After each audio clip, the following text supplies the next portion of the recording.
Ahojte, vítajte opäť pri počúvaní Vandrovky. Moje meno je Janka a spoločne s Klaudy vás budeme sprevádzať aj v druhej sérii nášho cestovateľského podcastu Po svete za mikrofónom.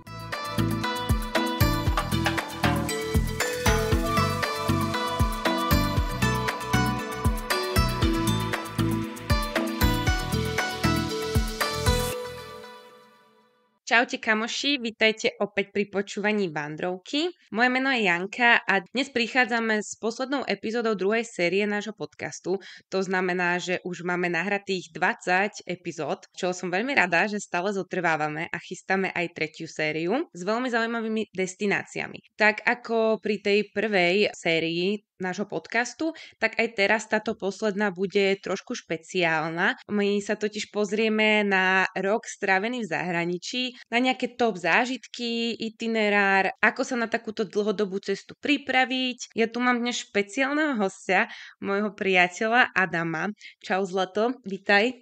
Hello, čaute kamoši a ja som rád, že tu s vami môžem byť. Už ste o ňom možno počuli v niektorých predošlých dieloch, pretože sme sa zameriavali na konkrétne destinácie, lokácie, ktoré sme spoločne počas toho roka navštívili. Tentokrát to pojmeme tak viac zo všeobecného hľadiska. Tak hneď na úvod, mňa by zaujímalo, tým, že ja som bola celý ten mozog za tou cestou, celá som to vlastne naplánovala, dúfam, že súhlasíš. Áno, súhlasím, bol som batožina, ty si bola mozog. Bol si moja princess passenger, hej? Áno. Zviezol si sa. Bol si moja podpora, to je hlavné. Aj napriek tomu, že som teda bola mozog za tou celou našou cestou, tak ja dúfam, že si aspoň tak zhruba pamätáš po krajinách ten náš itinerár, že kde sme začínali a v akom poradí sme ktorú krajinu vlastne navštívili. Tak poď, skús to. No, toto bude náročná úloha, pretože ja rád sa tak nechám viesť, takže odlietali sme určite z Viedne, zo Švechatu, to si pamätám. Potom sme pristáli, mali sme nejaké medzipristátie, to neviem kde. Nasledovalo potom nejaké veľké mesto, juhoázijské určite, Kuala Lumpur. Nie. A som niekde blízko? No iná krajina. Iba krajinu? Stačí mi krajina, no povedz. No kam sme prileteli? Je to miesto, alebo teda mesto, ktoré sme už predtým navštívili. Neviem, zdávam sa. Bangkok. Bangkok, áno. Dobre, začínali sme v Thajsku, tam sme zotrvali iba naozaj pár dní, 2-3 noci to boli a na taký úvod, na takú adaptáciu sa, zmeny času, zmeny toho prostredia, a pretože letenky do Thajska v tom čase sme vychytali naozaj, že jednosmerná letenka za 250 eur. V Thajsku sme ale nechceli úplne, že začínať náš trip. Odtiaľ sme sa presunuli ďalej do inej krajiny. Toto už by si mohol zvládnuť. Určite zvládnem. Ďalšia krajina bola Indonézia, kde sme strávili 2 mesiace, kde sme začali vlastne na Bali, ale keďže tam sme už boli, tak sme to iba tak rýchlo prebehli. Hlavne sme navštívili trošku iné miesta ako predtým a bolo to viac také uvoľnené a vychutnávali sme si viac tú atmosféru. Predtým prvýkrát, keď sme tam boli, tak sme vlastne chceli stihnúť čo najviac z tých lokácií, pretože na tom Bali je toho neskutočne veľa a podľa mňa sme navštívili dosť že iné lokácie ako ten prvý raz a viac sme si to tak vychutnávali, že zobrali sme skúter a objavovali sme také zákutia, hej. Dobre, po Bali sme sa presunuli na veľmi krásny veľký ostrov Sulawesi. Nie, ale nevadí. Ako nemusíš mi to takto dopodrobná. To zhrnem ja, lebo to viem, že nezvládneš. Z Indonézie, kam sme šli? Z Indonézie kam sme išli? Z Indonézie sme išli do Vietnamu. Nie. Do Kambodže. Ani náhodou. Do Thajska sme sa vrátili určite. Áno. Vrátili sme sa do Thajska a potom sme išli do Vietnamu. Nie. Kambodže. Áno. Presne tak, do Kambodže. Tam sme strávili tiež mesiac. A posledná krajina bola Vietnam, čo sa týka juhovýchodnej Ázie.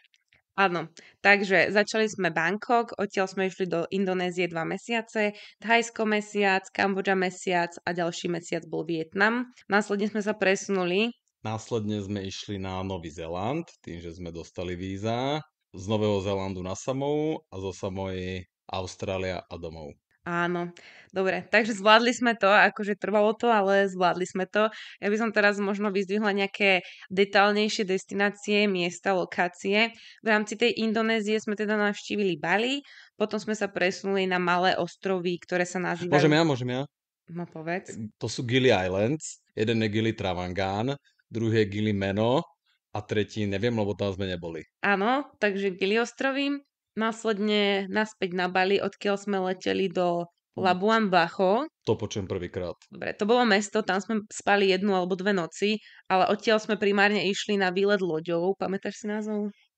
Komodo Islands? Áno, Komodo ostrovy. Následne sme sa presunuli na ten spomínaný Sulawesi ostrov. Sulawesi, áno, tam sme strávili dlho. Tam sme si ale najskôr predĺžili víza, pretože do Indonézie vám teda platia víza on arrival iba na 30 dní a tým, že sme tam teda vedeli, že plánujeme ostať ďalší mesiac, tak sme si zaplatili predĺženie na ďalších 30 dní. Zo Sulawesi sme sa ale presunuli ešte najskôr na jedno veľmi zaujímavé miesto. Spomínaš si? Určite bolo veľmi zaujímavé a keď mi ho trošku osviežiš, tak mi Utápanie, šnorchlovanie. kus niečo viac. Raja Ampat, posledný raj na zemi. Aha, Rajampad bol cool, áno. A odtiaľ sme sa naspäť presunuli na ten ostrov Sulawesi, kde sme strávili 3 týždne dobrovoľníčením. O tomto máme aj separátny podcast, kde sme sa bavili ako na dobrovoľníctvo, aké zážitky si odtiaľ odnášame. Ešte sme mali teda jednu poslednú lokáciu na úplne inom ostrove Indonézie, takú konkrétnu, za takým špecifickým zážitkom. Spomínaš si? Pozorovanie orangutanov? Áno, bolo to pozorovanie orangutanov v džungli, alebo teda v dedinke, ktorá sa nazýva Bukit Lawang, na ostrove Sumatra. Teda ešte pre taký časový harmonogram, my sme odchádzali v oktobri, teda v septembri 2022 sme dali výpoveď a v oktobri sme tou jednosmernou letenkou začínali v tom Thajsku a teraz sa už dostávame k tým vianočným sviatkom. Na Vianoce sme si v rámci tohto tripu spravili takú dovolenku. Áno, to sme sa rozhodli, že strávime v Thajsku. Mhm. Neviem konkrétne kde, ale tiež to je známe, hrozne turistické. Jak sa to volá? Kraby. Kráby, presne tak.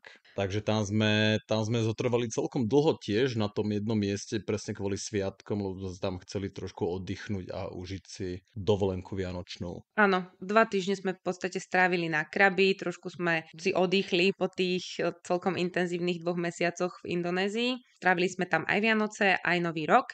Následne sme sa presunuli v Thajsku na taký menej turistický ostrov s názvom Koh Lanta. Odtiaľ sme sa presunuli loďou na jednu ďalšiu veľmi známú lokáciu. Presunuli sme sa na Phuket, kde sme sa stretli s našimi kamošmi.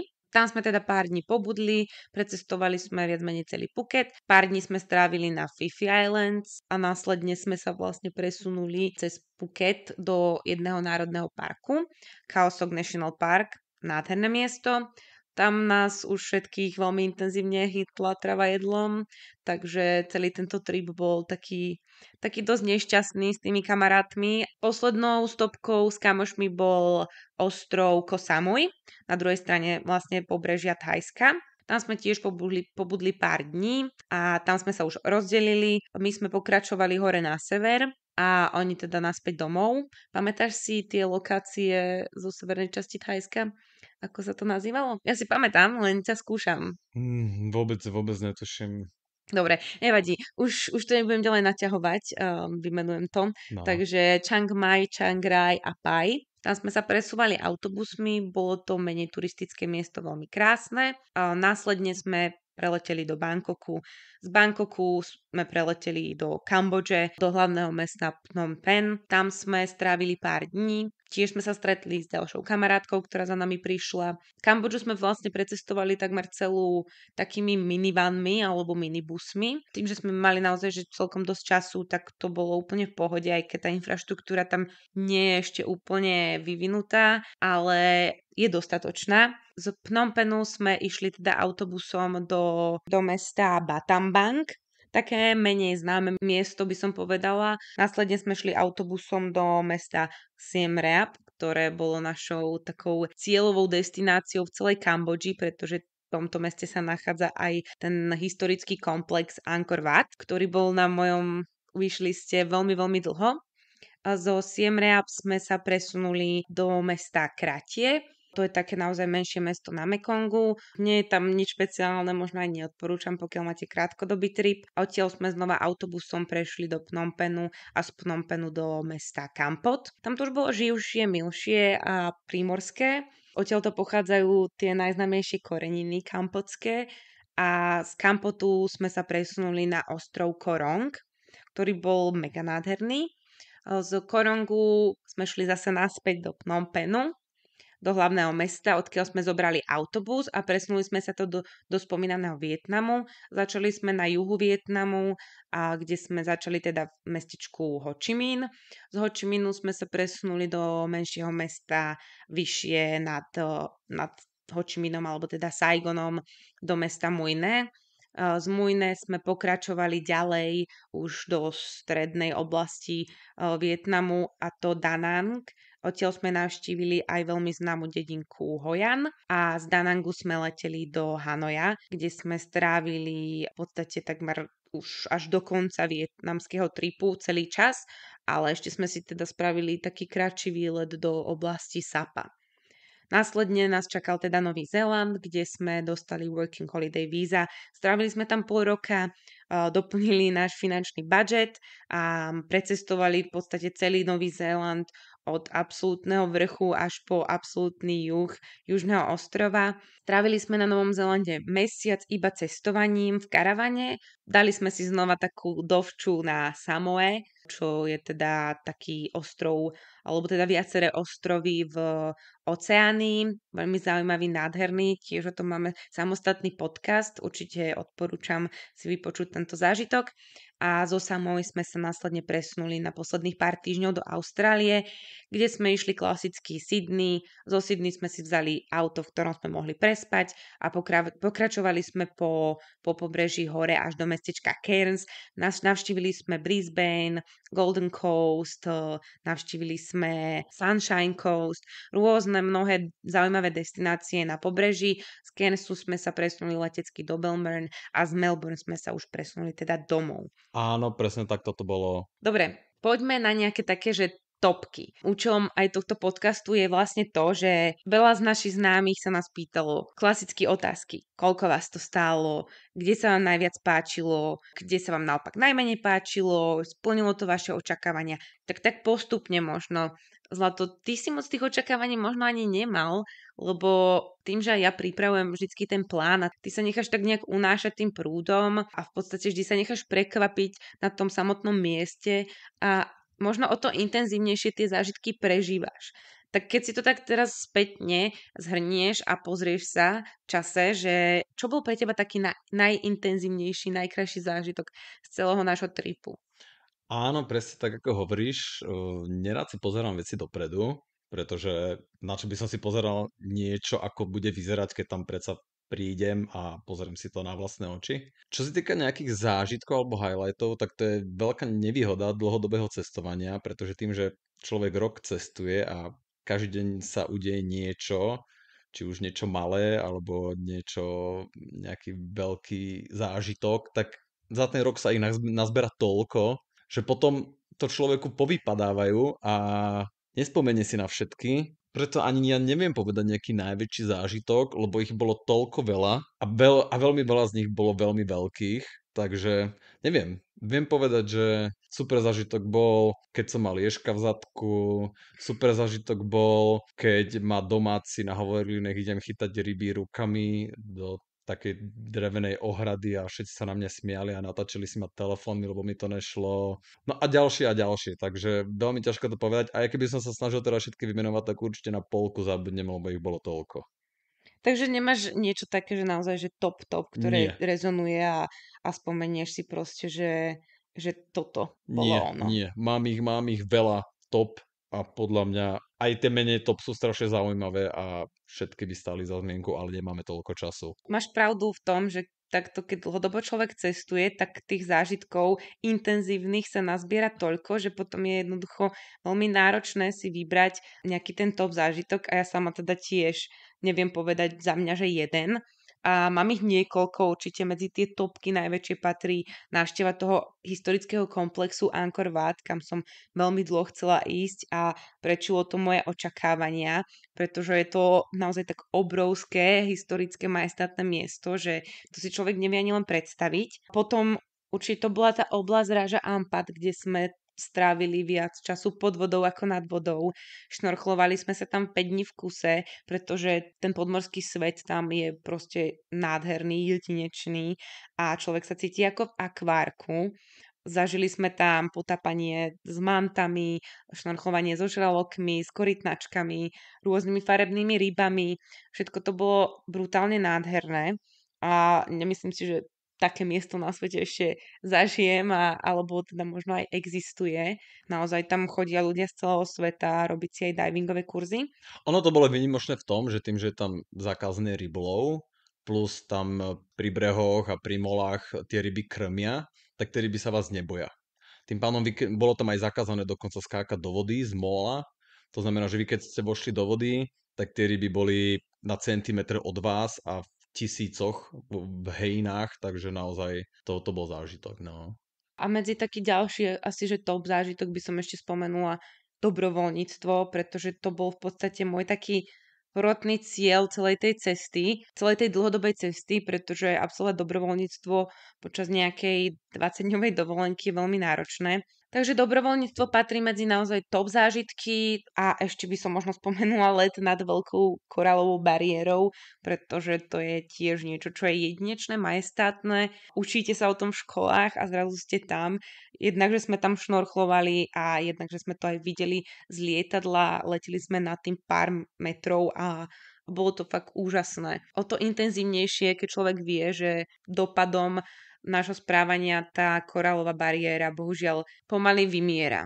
Dali sme si, že top zážitok také, že najkrajší a možno nejaký, že top zážitok, ale z toho druhého pohľadu opačného, že nejaký najhorší. Ja by som tak vo všeobecnosti asi skonštatovala, že sme boli celkom lucky a nestalo sa nám našťastie na cestách nič úplne že vážne, aj keď častokrát tam boli možnosti toho nebezpečenstva, ale v podstate sme to prežili všetko viac menej úplne v zdraví. No, ty ani nie. Veď čo si mala? Balibeli si mala, tam si pár dní Dvakrát. zomierala v posteli s horúčkami, s čajíkmi a si behala na záchod. Ďalej, čo ti ešte bolo? Mala som alergiu kožnú dvakrát, Áno. áno. Ale stále si myslím, že to je v rámci takej akože že pohode, hej. Lebo mohlo sa stať, že nehoda, koľkokrát sa stáva, že naozaj tam majú ľudia nejaké havárie, hlavne na tých skútroch a tak, čiže Však mali sme aj my na malé, párkrát na šmyklo. no na malé, ale nič sa nám reálne nestalo. Áno, áno. Šmyklo nás, dostali sme defekt, ale nikdy sme nehavarovali, čiže všetko bolo v pohode, Ale takže pre mňa aj to je pozitívny zážitok, že všetko, čo dopadne dobre, tak je pozitívne. Že aj keď je niečo v momente negatívne, ale vieš, časom už sa vieš nad tým pousmiať a bereš to ako zážitok a nie negatívny. no tak ja napríklad cestu z ostrova Korong neberiem úplne ako pozitívny zážitok. A čo sa stalo? Prichádzala búrka a boli neskutočné vlny a tou malou loďou sme sa presúvali z toho ostrova na pevninu a ja som, aj keď som vedela, že to je všetko v poriadku, plávať viem a že tie vlny zase nie sú také katastrofálne a mali sme vesty, prežila by som, tak som dostala panický záchvat, ktorý som nikdy predtým nezažila a bolo to veľmi nepríjemné a aj spätne sa na to pozerám ako veľmi negatívny zážitok, pretože odtedy mám bohužiaľ veľký strach z lodí, minimálne tých menších. Keď začnú vlny, tak proste hneď chytám paniku, ale vtedy to bolo naozaj, že panický záchvat, nevládala som dýchať, proste plakala som, nevedela som to zastaviť, môj mozog si išiel svoje. Áno, áno, to si spomínam, že si mi mačkala ruku celú cestu. Je to istý druh zážitku. No pre mňa určite, keď som to musel vydržať tú hodinu s tebou. No pre teba možno funny, ale pre mňa to moc funny nebolo a teda hodnotím to ako negatívny zážitok. Ale áno, aj tú otravu jedlom ako negatívny zážitok hodnotím určite, pretože veľmi som sa tešila na to, že tam prídu za nami kamoši a vôbec to nevyšlo. A aj tú alergiu, no tiež mi to znepríjemnilo na chvíľu pobyt, ale nebolo to nič strašné. A ešte by som spomenula teda minimálne to, že sme trošku nabúrali auto na tom Novom Zélande, naše vlastné, ktoré sme si tam kúpili a pár dní pred odchodom, v podstate, kedy sme ho potrebovali predať. Takže to mi spôsobilo extrémne stresy, hej. A museli sme tam riešiť, vybavať miesto toho, aby sme si mohli posledných pár dní na tom Novom Zélande užívať, pretože je veľká pravdepodobnosť, že už sa tam nikdy viac nevrátime. Je to predsa len ďaleko a je veľmi veľa ďalších destinácií, ktoré chceme v živote navštíviť, takže jednoducho mi to tiež nepríjemnilo tých pár posledných dní strávených na Novom Zélande. Bohužiaľ. To berem, to bolo trošku stresujúce, ale nič, čo by sa nedalo zvládnuť a keďže sme to zvládli a auto sme predali a odišli sme tak, ako sme chceli, tak to dobre dopadlo. Áno, bola to skúsenosť, bolo to znova možno taká skúška mojej vytrvalosti a všetkého. Musím uznať, že si bol mojou veľkou podporou a oporou a bez ťa by som to nezvládla. Čiže aj v tomto ohľade som veľmi rád, že sme absolvovali spolu, pretože ja som ten človek, ktorý presne potrebuje plánovať, potrebuje sa na veci pripraviť. Keď nejdu veci podľa plánu, tak proste sa dokáže vystresovať. A ty si ten opačný, ktorý proste sa necháva unášať tým momentom a dokáže aj mňa ukludniť. A spoločne sme sa tak doplňali. Teda nebol asi žiadny nejaký taký, že naozaj, že veľmi, veľmi negatívny zážitok a všetko v podstate dopadlo naozaj dobre. A mne sa nič nestalo vlastne také, nie? Ježko sa ti zapichol do No zadku. a potom mi ho domáci kameňom rozbíjal. No to bol pre teba silný zážitok? Áno, áno. Tak lebo to bolo niečo, čo sa nevidí každý deň. Tu na ti nejaký domorodý ujo na ostrove chytí kameň a začne ťa udierať, no. Keď sme pri tých topkách, tak ma napadá aj otázka toho možno, že kde ti najviac chutilo? Keďže moje chuťové poháriky nie sú absolútne vyvinuté, neexistuje potravina taká normálna, ktorú by som nezjedol, že naozaj mi chutí všetko a som veľmi zlý ochutnávač, pretože vždycky poviem, že je to výborné a pritom každý hovorí, že je to málo slané alebo nedochutené alebo hoci čo. To znamená, že napríklad medzi Indonéziou, Thajskom, Vietnamom a Kambodžou som nevidel nejaké veľké rozdiely, necítil, lepšie povedané. Boli tam nejaké iné jedlá, všetko to bolo dobré, všetko mi chutilo. Ja som taký typ, že čím lokálnejší obchodík, tak tým viac tam chcem ísť a čím tam je viac švábov a vyzerá to horšie, tak tým si myslím, že to bude lepšie a také autentickejšie. Takže všetko mi chutilo. Áno, stávalo sa občas, že si sa najedol iba ty a ja som si trošku musela vlastne počkať, kým sme našli niečo viac vyhovujúcejšie, hlavne v tých takých menej turistických lokáciách v Indonézii, kde sme sa stravovali v tých presne lokálnych bistrách, ktoré nazývajú oni, že varung. A tam to vyzerá fakt častokrát veľmi pofidérne, ale reálne tam majú naozaj, že lokálnu domácu autentickú stravu za fakt, že pár drobných, niekedy až pár centov, čo je neskutočné a áno, tebe vždy chutilo. A ja som ešte aj taký, že rád ochutnám nové veci. Najlepšie je, keď ani neviem, čo to je, ale majú to tam a dávajú si to domáci, tak to chcem aj ja. Mne osobne chutilo asi najviac, že v Thajsku. Ja milujem thajskú kuchyňu, ale samozrejme aj ten Vietnam má úžasnú kuchyňu. A v rámci tej stravy by som spomenula ešte taký trošku bizár, ktorý sme zažili v tej Indonézii a to bol vlastne pečený pes. Čo to bola nejaká hostina? A V rámci dobrovoľníctva sme boli pozvaní k rodine na kolaudáciu. áno, a oni tam robili také švedské stoly a ja som iniciatívne si zobral tanier a chcel som mu ochutnať zo všetkého a nepýtal som sa nikoho, že čo to je. A až potom, keď som mal nabraté, tak vlastne nám jedna dáma povedala, čo vedela po anglicky, že je to pes. Ochutnal som, ale oni tam dávajú toľko korenia do toho mesa, že absolútne to prebilo chuť nejakú, ale zo slušnosti som to nedojedol, aby ešte niekedy mi moja priateľka dala pusu. No, ja som to teda neochutnala, asi z toho vyplynulo, hej, logicky. A v rámci tohoto pečeného psa, dúfam, že nikoho teraz nejako nenapína, nič podobné, že si nás ešte nevypnete, ale je to teda ako zážitok. Keď sme sa prechádzali, alebo teda prechádzali sme skútrom v uličkách Hanoja, tak pri jednej križovatke sme pribrzdili a v stánku tam teda predávali celého pečeného psa a neviem, či On to... sa tam točil na tej paličke, jak prasiatko, keď robíš. Nie, vymýšľam si. Mhm. A nebol napichnutý na takej tyči? Iba vyzeral trošku ako prasiatko, mal taký zatočený chvost, ale keď sa pozrel na tie uši a vlastne ňufák, tak bolo to akože úplne zjavné, že to je pes. Úplne ten typický pes, ktorý si predstavíš do toho hotdogu. Proste. Tak to bol on, taký pozdĺžný, ale bol proste prepečený do zlatista a jak bol v celku, tak tam bol položený. Ale pýtali sme sa aj domácich, že ako to funguje s tými psami a povedali, že tí, ktorí sú na tom finančne lepšie, tak normálne tam u nich fungujú také farmy na psov, jak my tu máme, že kravy chováme, tak proste oni chovajú psy a normálne sa to tam je. A že potom tí chudobnejší, kde sme sa nachádzali my vlastne v tej štvrti, takže tí chodia do džungle na lov a vždy nejakého nájdu. Čo sa týka týchto takých prekvapivých situácií a bizárov, tak napadá ťa ešte možno niečo, čo ťa teda prekvapilo počas našich ciest? Vieš čo, možno vtedy, keď sme dostali ten defekt a odstavili sme to teda na krajnici a ten skúter sme mali rentnutý z hotelu, ale skôr ako sme stihli zavolať do hotelu, že ako to máme riešiť, tak sa ku nám pristavil nejaký lokál na skútri, ktorý hneď iniciatívne sa to snažil opraviť s tým, že nevedel ani cek po anglicky, ani nič, takže naša komunikácia bola veľmi náročná. A už sa do toho pustil, ako sa do toho pustil, tak najprv sa popálil a potom sa porezal, takže potom sa tam ošetroval.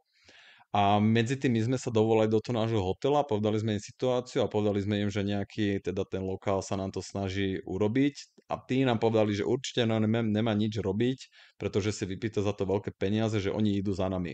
Tak sme mu zakázali opravovať ďalej, z čoho bol veľmi smutný a ostal tam sedieť. Ale bolo mu hneď veselšie, lebo potom si vyťahol z motorky obrovské metrové bongo, nalial si do neho vodu, naplnil si ho, dvakrát si šlukol, zasmial sa, kývli sme si hlavami, že dobre je a čakal tam s nami až do príchodu vlastne tých našich z hotelu. Oni nám dali iný skúter hneď, že? Áno, Doviezli. oni nám vymenili hneď na mieste iný. To bolo funny. Alebo jak som spomínal, tej Indonézii, čo sme išli na ten výlet a to sme išli s nejakou firmou. U tej rodinky, kde sme vlastne bývali a kde sme strávili to dobrovoľníctvo, tak oni nás spájali s ďalšími lokálcami, ktorí sa tam s nami chceli stretnúť, lebo bieli turisti tam boli pre nich vzácni, bežne tam turisti nechodia. A takto nás nejakých známy zavolal na ich firemný team building. Áno, bol to team building. No a jak to sme išli loďou cez jazero na nejaké miesto, kde sa kempuje. A teda oni tým, že tam žili pri vode, tak tam chovali ryby v takých veľkých ohradách drevených. A teda chceli sme si nejaké zobrať a povedali, že to oni lovia rukami, že malé deti to zvládnu. Som sa pýtal, že aká vysoká je voda, tak som si ukázal popupok a oni, že hej, hej, že taká je tam voda. Tak si hovorím, že dám si iba dole nohavice, košelu si vyhrniem a pohode. No len skočil som do tej jamy a hneď som bol po prsia vo vode, tak som sa potom celý vyzliekol.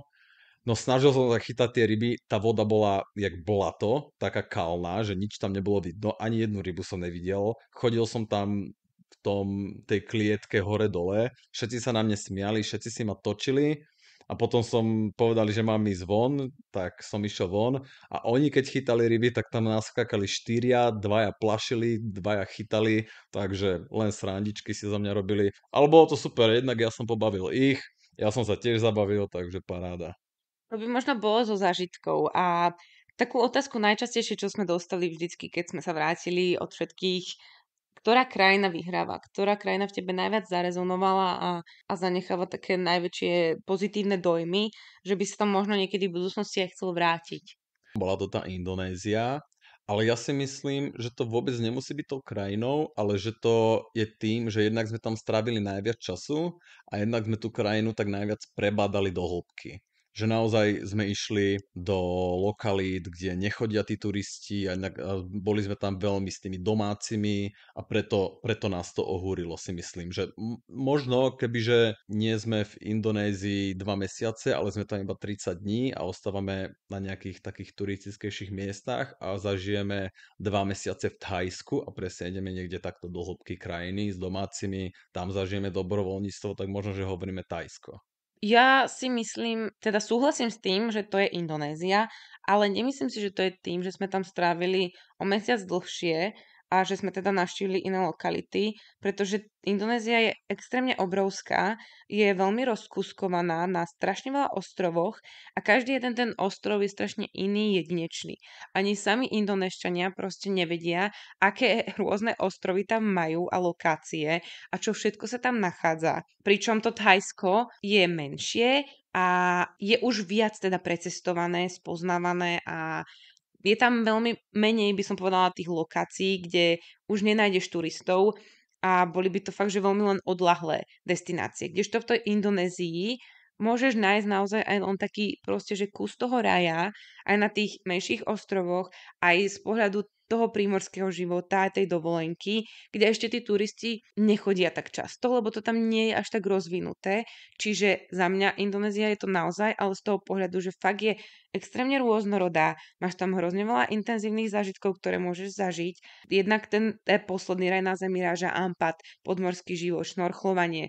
Tam strašne málo turistov chodí, ľudia tam pomaly nevedia po anglicky, je to veľmi autentické, lokálne, rovnako pozorovanie orangutanov v džungli. Toto je niečo, čo sa dá robiť na 2 miestach našej planéty, už bohužiaľ len, a jednou z tých lokácií proste je Indonézia a druhou Malázia. Následne ten ostrov Sulawesi, kam nechodia turisti, sú tam lokácie, kde nájdeš naozaj ten kus raja na zemi, len to dlhšie trvá, kým sa tam človek dostane. Čiže áno, keď tam ideš asi na krátkodobú dovolenku, tak do týchto destinácií a lokácií sa nedostaneš. My sme sa tam dostali, lebo sme mali dostatok času a za mňa tá Indonézia nie je to preto, že si myslím, že sme ju dlhšie spoznávali, ale pretože má ešte veľmi, veľmi veľa čo ponúknuť, čo ešte nie je teda prebádané turistami a tí ľudia sú tam brutálne milí. Aj tým možno, že ešte tak nie sú zvyknutí na tých turistov.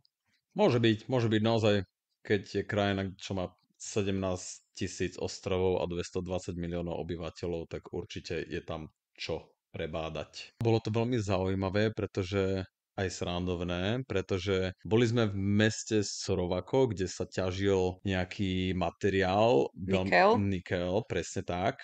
A tým pádom by som čakal, že to bolo veľké také hutnické mesto, kde z toho išli peniaze, boli to medzinárodné firmy, tam do toho tlačili peniaze a teda. A ešte sme na druhý ostrov a povedali sme im, že sme boli v tomto mestečku Sorovako a oni ho nepoznali. No, je to tak obrovská krajina a s toľkými lokáciami, že naozaj ten každý ostrov má proste aj inú kultúru, iné jedlo, je to veľmi rozličné, prispôsobené tej danej lokalite. Ale teda Indonézia za nás oboch asi úplne, že vyhráva, ale za mňa osobne, mne sa páčila, Samoa, áno, Samoa sa mi strašne páčila. myslel som si. Tiež to bol taký ešte nepoznaný kus raja. Tieto ostrovy patria medzi menej známe z tej Oceánie, keďže sú obklopené ostrovmi ako Bora Bora, Fidži, Francúzska, Polynézia, ktoré sú luxusné, drahé destinácie, turistické. Tak naproti tomu tá Samoa ešte nie je tak turisticky rozvinutá. Je tam málo vidieť bielých turistov a tí domáci sú strašne milí, nie sú ešte tak poškvrnení tým turizmom, by som povedala. A sú tam proste lokácie, kde nestretnete nikoho a tak nádherné prírodné, že sme videli počas nášho tripu, ja by som povedala, že stovky vodopádov, ale tam, keď sme išli na nejaké vodopády, tak to bolo, že neskutočné. Uprostred džungle v rokline, obklopené zeleňou. Vyzeralo to jak lokácie z filmov Jumanji, kde ľudia chodia hľadať poklady stratené a takéto podobné veci. Žiadne veľké rezorty, žiadne preplnené reštaurácie, ani nič podobné. Čiže také fakt autentické, ale aj Austrália. Toto sú pre mňa také top krajiny 3. Napodobal ma zážitok. No tak povedz.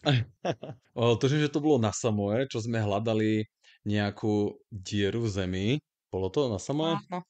A navigácia nás doviedla presne do takejto džungle, kde proste nikto nebol. Išli sme tam hodne dlho a už sme si hovorili, že to je určite zlá cesta, že nejdeme dobre. A naozaj tam nebol nikto nikde. Iba kone po ceste. A to ma skoro ináč prinútilo sa otočiť, lebo ten koň bol priviazaný cestou sme mali prejsť.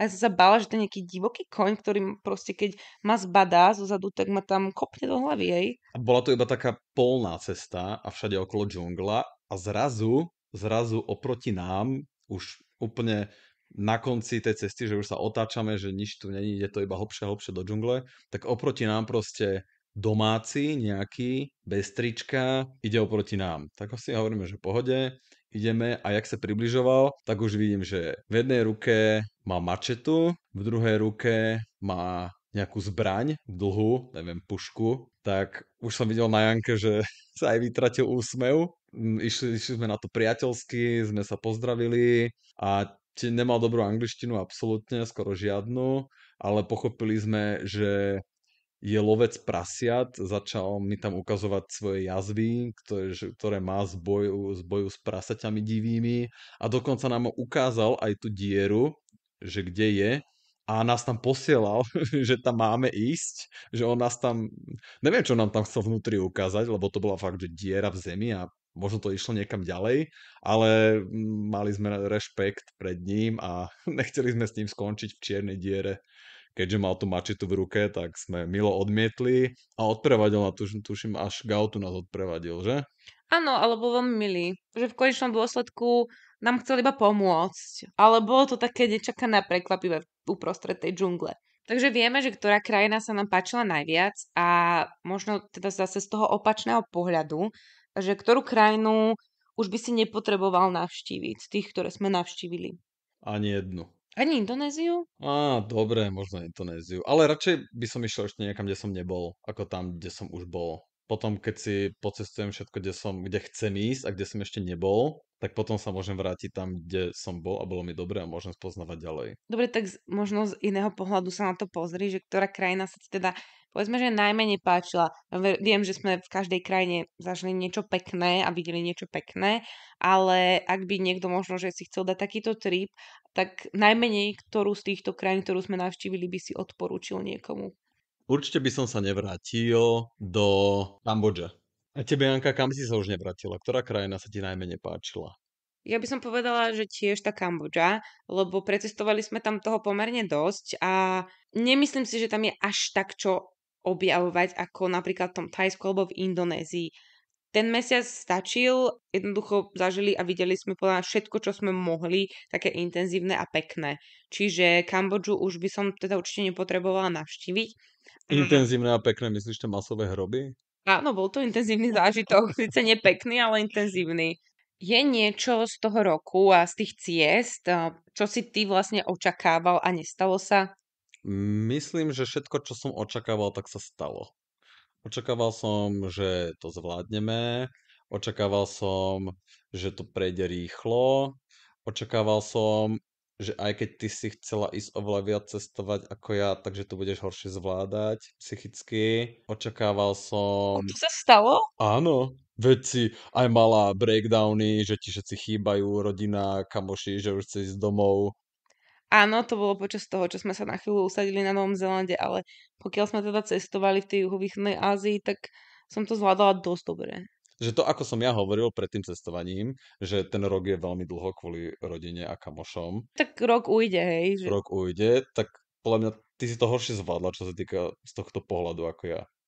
áno, ale tak akože asi ty si to tak bral fakticky, že však za chvíľu ideme domov a vrátime sa tam, kde sme skončili. A tak to aj naozaj bolo v konečnom dôsledku, ale hej, že mne v tej druhej polovici toho tripu začali viac chýbať ľudia, kamoši a rodina, čiže áno. Ale nebolo to nejaké tragické, že teraz akože... Nie, dalo sa to zvládnuť. Vedel som to upokojiť. Ale neviem si povedať nič také, že čo som očakával, lebo naozaj tie očakávania som nemal. A to bude asi tým, že si tie očakávania nemal, no to je pravda. A ty? Že ja som mala nejaké očakávania. Napríklad očakávala som, že v tej Kambodži na tom Korongu uvidím svetelkujúci plankton, pretože to je jedna z top lokácií, kde by ten svetelkujúci plankton mal byť viditeľný.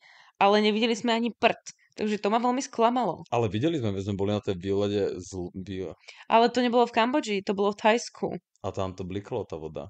Ale veľmi, veľmi jemne, vôbec nie tak, ako to je na tých fotkách, Ale ktoré sú na internete. neverte Instagramu a fotkám, všetci klamú. Akože je pravda, že častokrát ľudia majú nastavené očakávania práve z tých sociálnych sietí a z tých nádherných fotiek, videí, lebo všetci tí traveleri sa snažia všetko prezentovať absolútne lukratívne, úžasne, neviem ako. A častokrát potom môže prísť to sklamanie, ktoré som napríklad ja zažila, ale ty si ho nezažil, lebo si to očakávanie nemal. A čo sa týka tej Kambodže, tak som mala aj ďalšie očakávanie. Myslela som si, že bude menej rozvinutá, aj vzhľadom na jej teda nie tak dávnu históriu, smutnú históriu, čo všetko sa tam udialo a teda aj čo som počúvala predtým z podcastov a čítala, tak Kambodža za mňa bola vnímaná vopred ako veľmi málo rozvinutá krajina, alebo teda práve sa rozvíjajúca. Ale ja by som povedala, že napríklad tá čistota v tom hlavnom meste bola na oveľa lepšej úrovni ako vo veľkých mestách v Thajsku, v Indonézii. Čiže toto ma prekvapilo zase v pozitívnom smere. Aj tie cesty, makali tam, stavali ich tam aj keď boli úseky, kedy to bolo dosť tragické, tak bolo to všetko prekonateľné a bolo to v pohode. A vzhľadom na to, že som si myslela, že bude taká menej rozvinutá, tak som rátala aj s tým, že bude lacná, ale ku podivu z tej juhovýchodnej Ázie bola, povedala by som, že najdrahšia na celkovo na životný štýl, jedlo, ubytko, preprava a všetko vlastne dokopy tripy. Síce nie príliš drahšia, ale stále najdrahšia zo všetkých týchto krajín, ktoré sme v juhovýchodnej Ázii navštívili. A naopak najlacnejšia bola teda, čo by si povedal ty inak? Indonézia podľa mňa. Áno, áno, bola to Indonézia. Tá bola jednoznačne najlacnejšia. Ubytka za 5 eur na noc s raňajkami, úplne v pohode. Jedlo do eura, na obed teple, v pohode. Tripy, výlety. A keď sa bavíme teda o tých financiách, tak jednou teda z veľmi častých otázok, ktoré sme dostávali k tomuto nášmu ročnému tripu je to, že koľko nás to celé stálo. Máš ty nejakú predstavu o tom, že koľko nás stál? Pozrieme sa najprv na tú juhovýchodnú Áziu, lebo to je teda dosť taký markantný rozdiel proti tej druhej časti toho tripu. Takže máš predstavu, že tých 5 mesiacov v tej juhovýchodnej Ázii, koľko nás mohlo stať? No, ja si myslím, že 5 krásnych mesiacov v východnej Ázii nás stálo 6500 eur na osobu. Potom za 5 mesiacov sme si zarobili naspäť to, čo sme minuli, takže 6,5. A potom Nový Zéland, cestovanie, Austrália a Samoa, kde sme boli dokopy mesiac, 2. Dva mesiace sme cestovali v tejto oblasti. Dobre, tak to nás stálo tiež 6,5. Nie si úplne ďaleko od tohto. Ja teda viem presné čísla, pretože som trošku maník do excelovských tabuliek a týchto záležitostí. Čiže každý jeden výdavok, ktorý sme dennodenne mali, mám zapísaný do rôznych kategórií a po mesiacoch a po krajinách. Aj moje, či iba tvoje? Primárne tie moje, ale keďže tie výdavky boli častokrát veľmi rovnaké, tak v podstate by sa dalo povedať, že aj tvoje, keďže cestovali sme spolu. Ale dobre, ja som napríklad fajčil a kupoval som si cigarety. Áno, toto som ti bohužiaľ nezaratávala, že nezaujímalo ma to. Takže To u mňa boli je tvoje Takže výdavky. u mňa je to o dosť viac, čo som minul, hej? Nemyslím si, že to je o dosť viac, že zase tie cigarety tam boli veľmi Ale lacné. hej. Takže po krajinách, povedzme, že tá juhovýchodná Ázia, približne okolo tých 2500 eur na mesiac. A to rátame naozaj, že absolútne všetko. Čiže letenky, celkovo preprava, jedlo, ubytovanie, zážitky a mali sme to fakt nadúpané tými tripmi a tými rôznymi aktivitami. Čiže sa to teda nazbieralo, ale celkovo, keď sa do tej krajiny už človek dostane, tak je to podstatne akože lacné, ten životný štýl v týchto krajinách juhovýchodnej Ázie. Čiže približne to bolo okolo tých 7500 eur na osobu na týchto 5 mesiacov. Následne sme na tom Novom Zélande počas tých 5 mesiacov zarobili niečo cez 8000, takže v podstate sme boli v pluse. Dosť dobré, ne? Ale teda žiaľ tá druhá časť toho výletu a tie 2 mesiace na Samoa, Nový Zéland a Austrália nás stáli takmer rovnako ako tá juhovýchodná Ázia. Aj vzhľadom na to, že to bolo veľmi krátke obdobie oproti tej juhovýchodnej Ázii, tak to bolo teda oveľa drahšie. Takmer 6000 eur nás stáli tieto 2 mesiace. A s cestou domov teda viac ako 6000 eur. Takže v konečnom dôsledku celkový budget a všetko, čo sme minuli za tento rok cestovania, bolo takmer 14 000 eur, ale teda niečo cez 8 000 eur sme si naspäť zarobili a tým pádom okolo 5-6 tisíc eur nás stal rok v zahraničí cestovaním. Nadúpaný zážitkami. No, nie úplne cestovanie, keďže sme robili 5 mesiacov. Dobre, 5 mesiacov z toho sme robili. Ale stále to bolo kvázi trošku zážitok, lebo sme boli v inej krajine a vyskúšali sme si život na tom Novom Zélande z pohľadu možno toho pracujúceho človeka a z pohľadu domácich. Takže ja by som to zhodnotila, že naozaj sa to dá. My sme akože častokrát sa ukrátili o možno nejaké luxusnejšie ubytovania a luxusnejšie reštaurácie, ale raz za čas sme si teda dopriali, na tie sviatky sme mali krajšie ubytovanie, občas sme sa išli nájsť do krajšej reštaurácie, keď už sme mali chuť na niečo iné, menej azijské, ale snažili sme sa to vždy držať takým tým low-costovým štýlom, že vravím častokrát akože ubytovanie okolo 10 eur na osobu na noc, s tým, že boli to veľmi, veľmi jednoduché ubytovania, ale proste na ten spánok nám to stačilo. A aj tie jedlá, častokrát sme vyhľadávali lokálne, autentické, čo najviac teda lacné. Takže určite sa to dá ešte lacnejšie, ale teda určite sa to dá aj drahšie. Ale celkovo by som to zhodnotila, že to nebolo to až také katastrofálne, že dá sa to proste v pohode. Ja si myslím, že je to veľmi dobrá cena za tie zážitky, čo sme zažili a videli, že to je na nezaplatenie. Určite áno.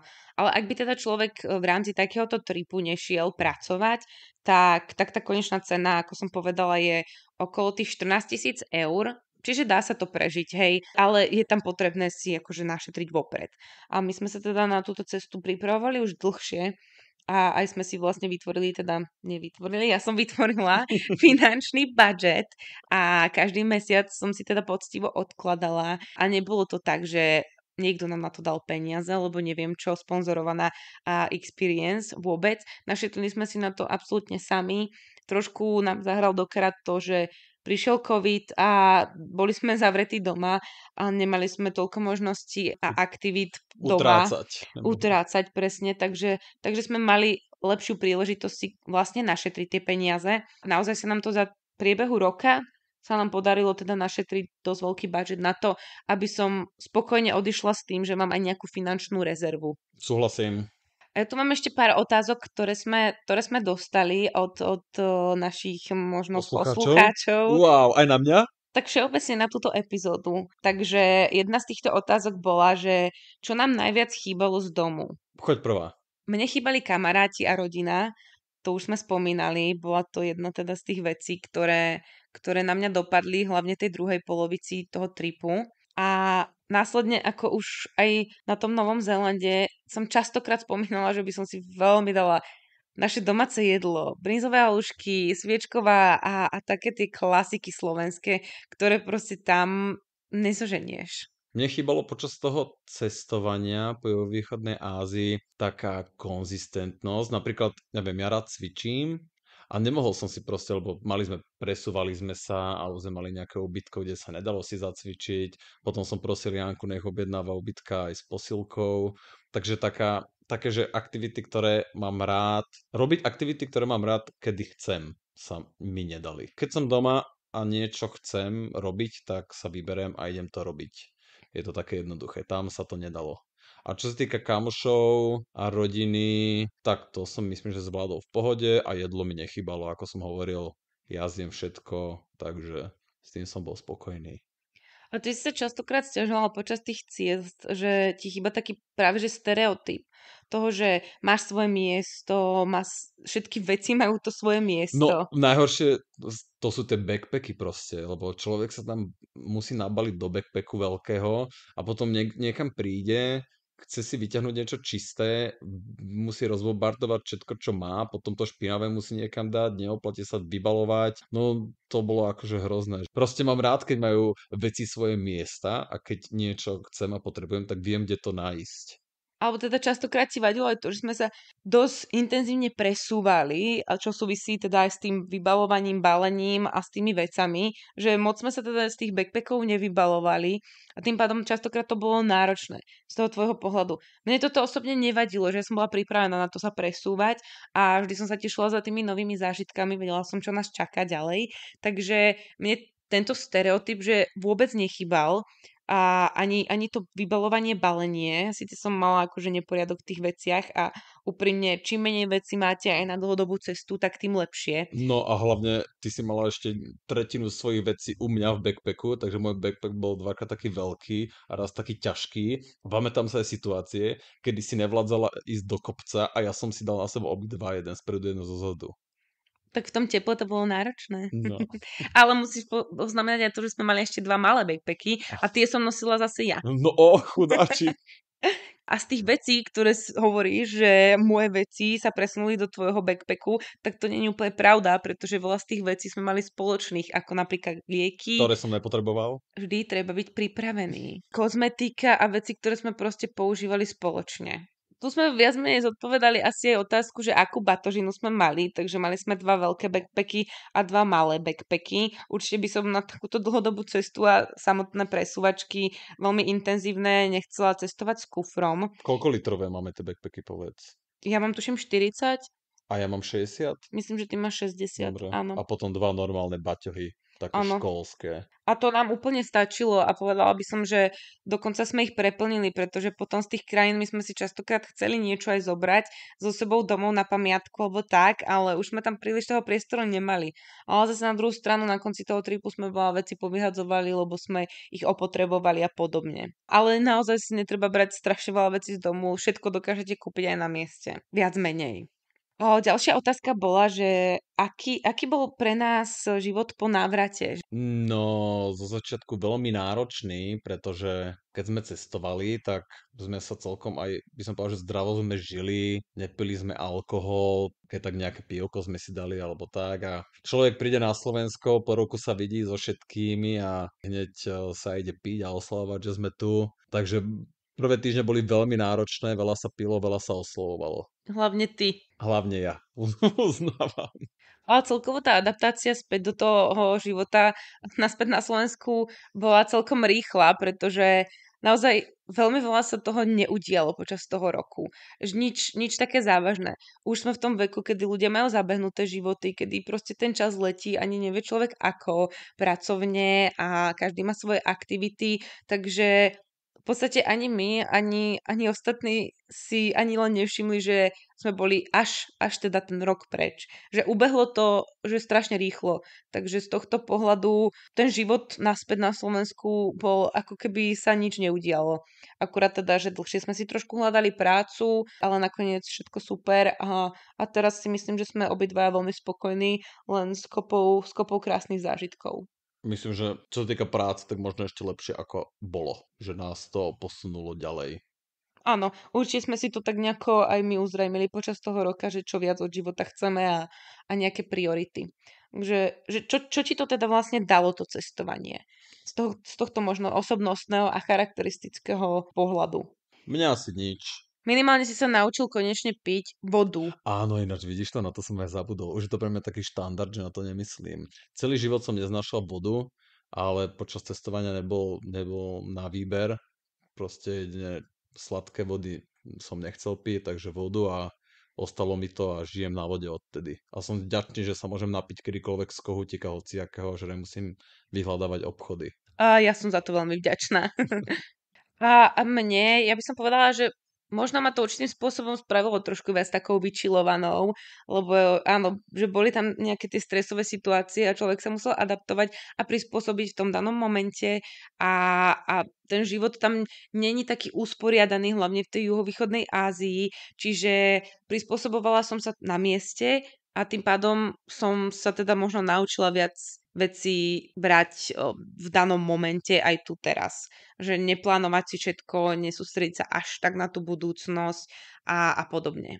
Na záver by som chcela zhrnúť možno len taký prehľad vecí, ako sa na takúto dlhodobú cestu pripraviť. Je niečo, čo si ty pamätáš, čo sme absolvovali? No, určite to boli očkovania nejaké. Áno, absolvovali sme nejaké očkovania, ale viac menej v rámci juhovýchodnej Ázie to sú dobrovoľné očkovania, ale tým, že sme cestovali dlhšie, aj v takých menej turistických destináciách, tak sme si dali žltú zimnicu sme si dali sme si hepatitídu A, B a brušný tyfus a ja som si dala teda ešte aj meningitídu. A rozmýšľali sme nad besnotou, tuším, nie? Že to Mhm, nám bolo áno, odporúčané myslím, že áno. kvôli zvieratám, lebo tam je veľa pouličných, presne týchto psov a takto a môže ťa niekedy rafnúť. A aj tie drzé opice v Aj, Thajsku a a opice, Indonézii. opice, no. Hej, ale toto sme si nedali nakoniec. Do juhovýchodnej Ázie teda nie sú žiadne povinné, ale ak by ste napríklad cestovali do Južnej Ameriky alebo Afriky, tak tam to je trošku inak. Že vždycky si treba pozrieť pre takúto dlhodobou cestou, aké očkovania sú tam povinné a možno teda nejaké odporúčané. A ak sú tam povinné, tak je potrebné si vyriešiť aj teda medzinárodný očkovací preukaz, bez ktorého vás do danej krajiny, kde je to očkovanie povinné, nepustia. Potom som si robil vlastne vodičák na dané krajiny, ktoré navštívime. To bolo, a to je tiež iba taký zdrab papiera za 5 euro. aj keď som ho ani raz nevyužil, ale raz ma chceli stopnúť policajti, ale som im utiekol. Utiekli sme im ale omylom, nebolo to schválne. Áno, napríklad na Pukete si na toto dosť zgustnú, pretože mnohí turisti o tomto nevedia, že potrebujú medzinárodný vodičský preukaz a aj keď je malá šanca, že vás niekde vo svete zastavia, tak tá šanca tam je a naozaj stojí to 5 eur, zriadiť si to, máte to za pár minút na úrade, kde si vybavíte aj pas, tak jednoducho si toto zriadite a tento zdrab papiera im stačí na to, aby ste sa vyhli nejakej nepríjemnej pokute. Čo sa týka týchto dokladov, tak ďalej sme si vyriešili druhý pas. My na Slovensku máme možnosť si zriadiť 2 pasy, čiže využili sme aj túto možnosť, keby sa náhodou niečo stalo, strátili sme jeden, tak aby sme boli pripravení. Tento druhý má síce kratšiu platnosť, 5 rokov, oproti tomu oficiálnemu, ktorý má 10, ale pre istotu si ho môžete vybaviť a vyhnúť sa tam tak nejakým troubles v krajinách, kde by to mohlo trvať a stať veľmi veľa peňazí. Ďalej by som pozdvihla to, že všetky doklady a všetky vlastne dôležité dokumenty, tak sme si spravili kopie jednak sme si nahrali na externé vlastne úložisko, takže tak, aby sme sa k ním vedeli aj elektronicky dopatrať za každých okolností. A čo sa týka tých dokladov a takýchto oficiálností, tak cestovné poistenie to je, že jednoznačné must have. Nikdy neviete, čo sa môže stať, hlavne keď si tam brázdite na tých skútroch, tak tie nehody sa stávajú pomerne často. Pretože tí turisti sú proste není takí opatrní, nie sú zvyknutí na takú premávku, napríklad v tom Vietname to bol absolútny masakér. Ja som mala veľmi veľakrát teda stresy aj z tohto.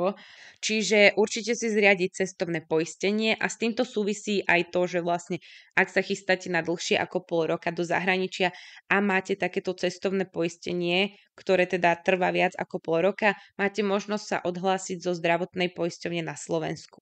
Tým pádom nemusíte vlastne si tú zdravotnú poisťovňu platiť a vlastne po návrate si to obnovíte. Čiže viac ako pol roka doložíte im teda doklad o tom, že máte toto cestovné poistenie a odhlasia vás zo zdravotky.